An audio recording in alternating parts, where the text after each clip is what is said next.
Welcome back my dear students. मेरे इस channel में आज मैं आप लोगों को डाटा फ्रेम का नेक्स्ट वीडियो अपलोड करने जा रहा हूं और इसमें मैं डाटा फ्रेम में मेथड्स और एट्रीब्यूट्स के प्रैक्टिकल्स और थ्योरी पार्ट्स को समझेंगे।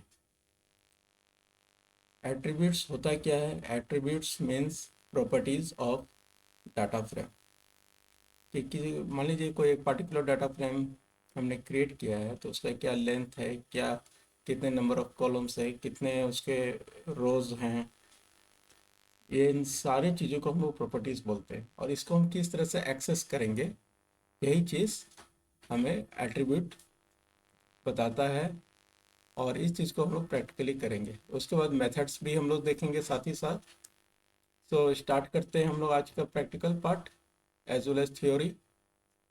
तो सबसे पहला काम तो हमें इंपोर्ट करना है। क्या इंपोर्ट करना है हमें? Import pandas as pd. Pd is the alias, all of you know it. Pd is used to access the components of library pandas. And next thing is numpy. numpy हालांकि अभी इसकी ज़रूरत नहीं है, लेकिन फिर भी सपोज दैट अगर हम बीच में कोई एरे वगैरह हमें क्रिएट करना पड़े तो वहाँ ज़रूरत पड़ सकता है, इसलिए पहले से ही हम लोग इसको इंपोर्ट करके रखते हैं एज np। ठीक है। अब एक डाटा फ्रेम हम लोग बनाते हैं और उस डाटा फ्रेम जो हम लोग बनाएंगे that is by using the dictionary. तो बनाने से अच्छा है मैं क्या करता हूँ, एक डाटा फ्रेम मैं यहाँ से ले लेता हूँ। ठीक है। और इस डाटा फ्रेम को ही हम लोग आगे यूज़ करेंगे। तो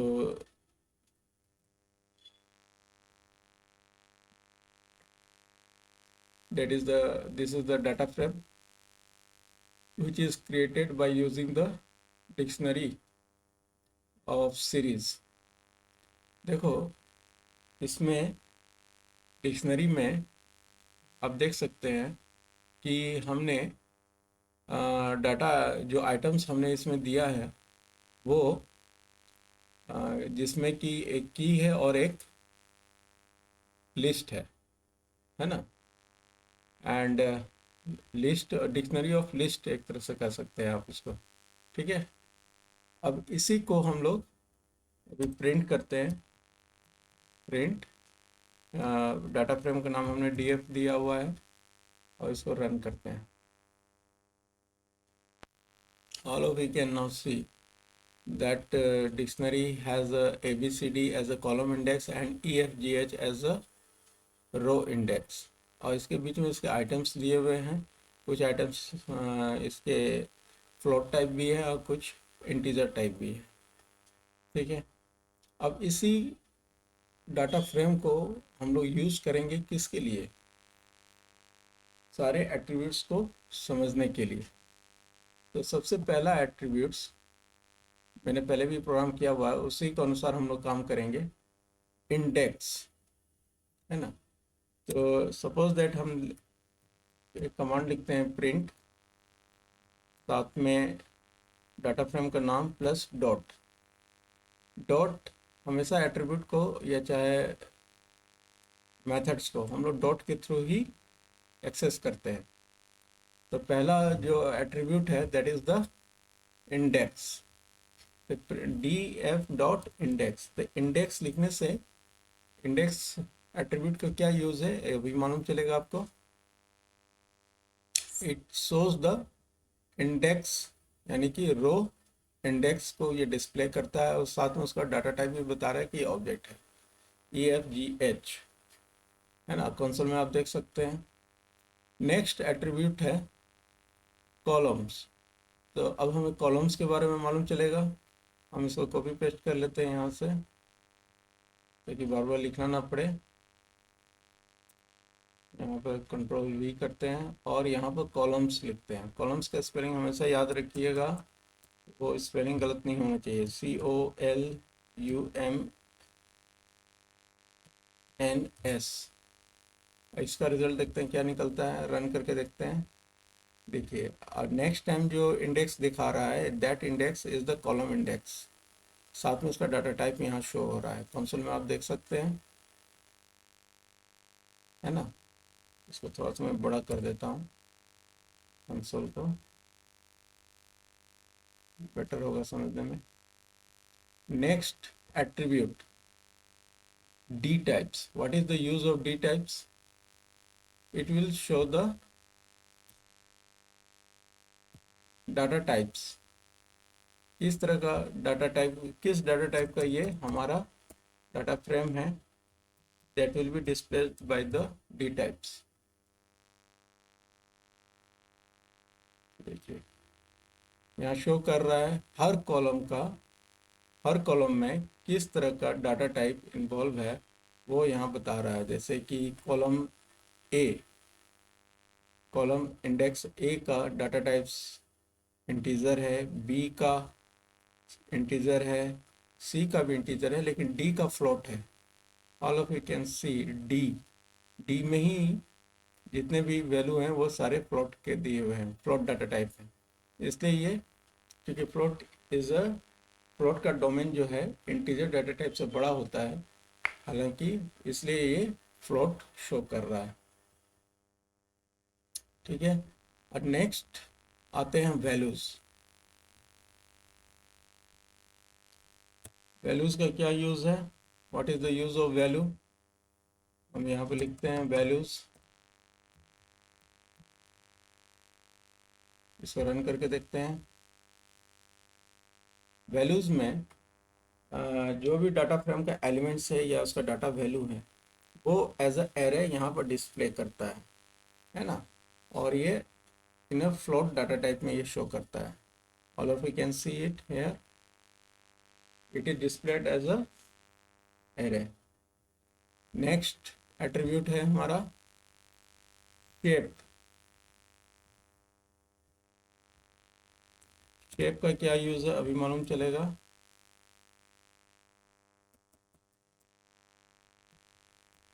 शेप देखिए कितने रोज हैं कितने कॉलम्स हैं, ये यहाँ पे शो हो रहा है। रोज एंड कॉलम्स होते हैं, पहला सबसे पहले रोज होता है फिर कॉलम्स, है ना। तो जब शेप मालूम चल गया तो हमें साइज भी मालूम चल जाएगा। Size is the multiplication of rose and column. Control भी करते हैं और यहाँ पर साइज लिखते हैं। साइज का मतलब यहाँ पे ये एक तरह से डिस्प्ले करता है कि टोटल नंबर ऑफ एलिमेंट्स इसमें कितने हैं। तो 4 into 4 16, all of you can see in the console. Then next है हमारा साइज हो गया है। अब आता है एक ट्रांसपोज, जिसे हम टी से सिग्निफाई करते हैं, है ना। ट्रांसपोज में होता है क्या, जो रो है वो कॉलम बन जाता है, जो कॉलम है वो रो बन जाएगा। तो इस चीज़ को समझने के लिए सबसे पहले हम क्या करते हैं, हम यहाँ पर प्रिंट डीएफ को फिर से प्रिंट करते हैं, control C and control V, ठीक है। और उसके बाद हम ट्रांसपोज को यूज़ करते हैं, ताकि समझ में आएगा आपको। सामने दोनों ही प्रिंट कमांड्स के दोनों ही आउटपुट आपके सामने रहेंगे तो आपको समझ में आएगा। D F dot T, capital T. अब देखो, देखो यहाँ पर फर्स्ट रो है 10 40 70 100, है ना। अब देखो यहाँ पर ये कॉलम में कन्वर्ट हो गया है। 10 40 70 100 में 10 है, फिर 40 है, फिर 70 है, फिर 100 है। उसी तरह से ये भी, है ना। 20 50 80 100 एंड 10, नीचे वाले में देखिए आप, डेट इज द ट्रांसपोज, है ना। जो हमारा रो रहेगा, जो जो हमारा रो है वो कॉलम बन जाएगा, जो कॉलम है वो रो बन जाएगा। अब आते हैं हम लोग मेथड्स में। मेथड्स ऑफ डाटा फ्रेम में हेड है, टेल है, एम्प्टी है, लेंथ है एंड काउंट है। हेड टेल और एम्प्टी बहुत ही आसान है। हालांकि लेंथ अकाउंट भी आसान है, लेकिन उसमें दो तीन चीज़ों को ध्यान देना होता है, तो हम देखेंगे क्या चीज़ है। तो सबसे पहले हम हेड को यूज़ करते हैं, प्रिंट df डॉट हेड। क्योंकि ये मेथड है तो पैरेंथेसिस रहेंगे, ब्रैकेट रहेंगे। अब हेड का क्या यूज़ है, अगर हम इसके अंदर कोई आर्गुमेंट नहीं दे रहे हैं तो ये फर्स्ट 5 एलिमेंट्स को शो करेगा, फर्स्ट 5 को। क्योंकि हमारे इस डाटा फ्रेम में 4 ही रो एंड कॉलम्स हैं, है ना, तो 4 को ही ये शो कर रहा है। अगर मान लीजिए बिग डाटा फ्रेम रहता है जहाँ पर 1000 2000 रोज एंड कॉलम्स है, तब ये फर्स्ट 5 को ही ये शो करता है। अब अगर हम इसके अंदर आर्गुमेंट्स पास करते हैं, suppose let 2, then it will show the first 2 rows. देख लीजिए यहाँ पर, देखिए ई एंड एफ को ही सिर्फ शो कर रहा है ना। उसी तरह से हेड है, तो फिर उसी तरह से टेल भी है, df dot tail, bracket open close. ये लास्ट 5 एलिमेंट्स को शो करेगा अगर हम कोई आर्गुमेंट्स पास नहीं कर रहे हैं तो, ठीक है। अगर वहीं हम सपोज दैट यहाँ पर हम 2 लिख देते हैं, df डॉट टेल, आर्गुमेंट 2 पास कर देते हैं, तो लास्ट 2 रो को ये शो करेगा। देख लीजिए लास्ट 2 रोज है ना, जी एन एच, उसी को ये शो कर रहा है। यहाँ पे देखिए लास्ट 2 रोज था, उसको ये डिस्प्ले करेगा, ठीक है। अब एक आता है एम्प्टी, ठीक है। तो एम्प्टी के लिए हम क्या करते हैं, पहले तो ये ट्रू एंड फॉल्स में शो करेगा। सपोज डेट हम लिखते हैं print df dot empty, df dot empty, ठीक है। अब देखो इसका क्या रिजल्ट शो करेगा, फॉल्स शो कर रहा है, क्योंकि ये data frame df data frame जो है वो एम्प्टी नहीं है। सपोज दैट अब हम यहाँ पर एक df1 करके एक हम डाटा फ्रेम क्रिएट कर लेते हैं, ठीक है। pd डॉट डाटा फ्रेम, ठीक है, जिसमें कुछ भी हम एंट्री नहीं कर रहे हैं, ठीक है। और इसको हम प्रिंट कर रहे हैं, प्रिंट करके देख लीजिए ये एम्प्टी है कि नहीं। Print df1, now let's see,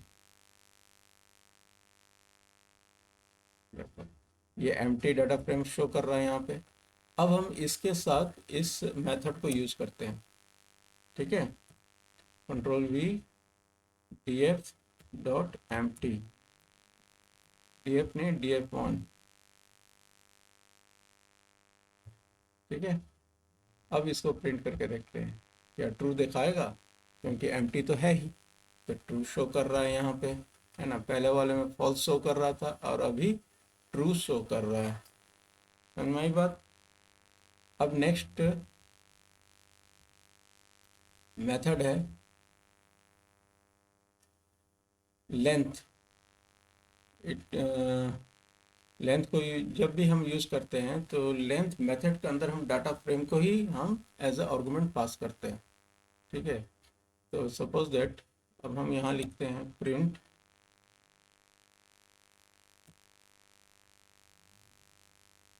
और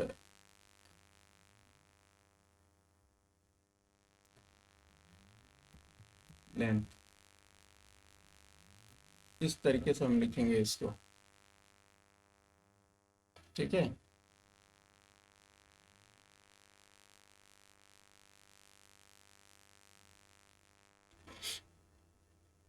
तो हम इसको यहाँ पर रन करके देख लेते हैं।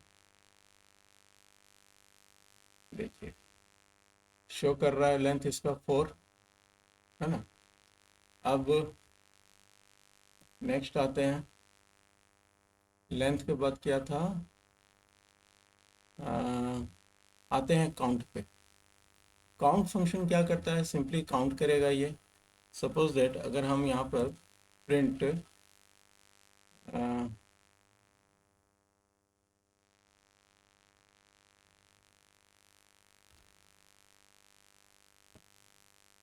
df डॉट काउंट लिखते हैं, क्योंकि ये मेथड है इसलिए ब्रैकेट दे रहे हैं।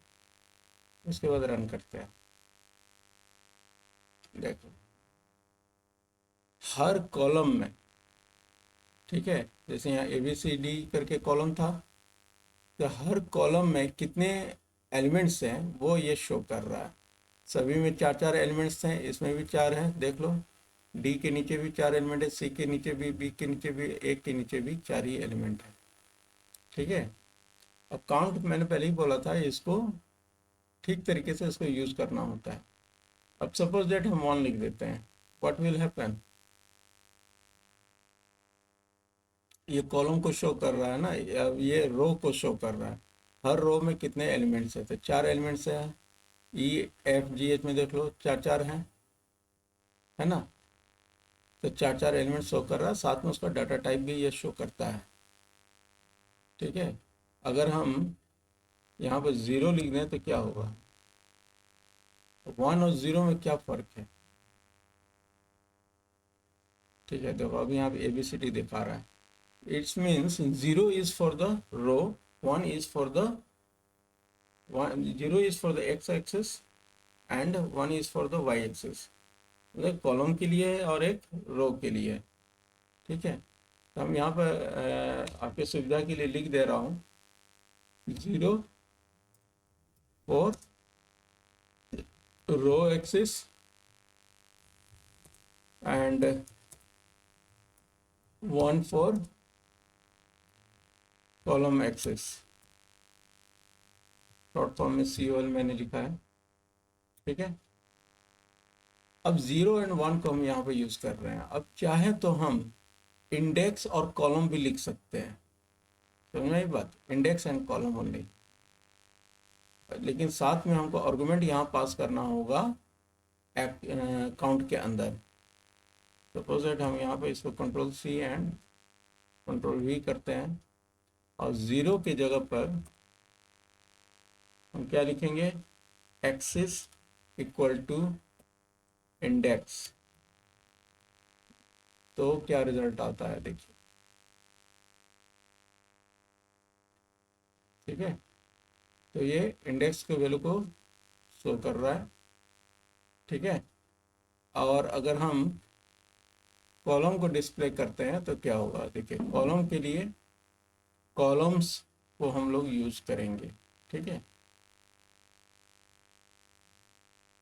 अब यहीं पर हम नीचे में एक सेपरेट हम बनाते हैं।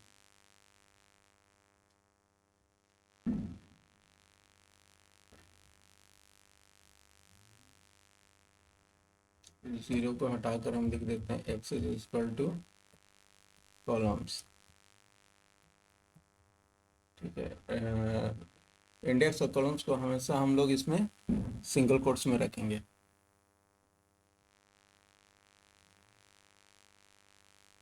देख लो EFGH करके आ रहा है यहाँ पे, है ना, और ऊपर में ABCD करके आ रहा है। तो यहाँ तक समझ में आया। ये सारे these are the various types of methods and the attributes जो कि हम लोगों ने आज सीखा है, और यही आपके सिलेबस में भी है। ठीक है। अब नेक्स्ट वीडियो में हम लोग ज्वाइनिंग, मर्जिंग एंड कॉन्कैटिनेट्स हम लोग करेंगे। तो आज के वीडियो को हम यहीं पर समाप्त करते हैं, और आप मेरे वीडियो को लाइक कीजिए, सब्सक्राइब कीजिए और कमेंट कीजिए। और मैं चाहता हूँ कि आ, हमें ज़्यादा कुछ चाहिए नहीं होता है, सिर्फ सब्सक्रिप्शन चाहिए, और इस वीडियो को शेयर कीजिए। और तब तक के लिए take care and best of luck for your board exams. और मैं इस वीडियो को यहीं पे समाप्त करता हूँ। बाकी हम नेक्स्ट वीडियो में नए टॉपिक के साथ आएंगे। Till then take care, bye.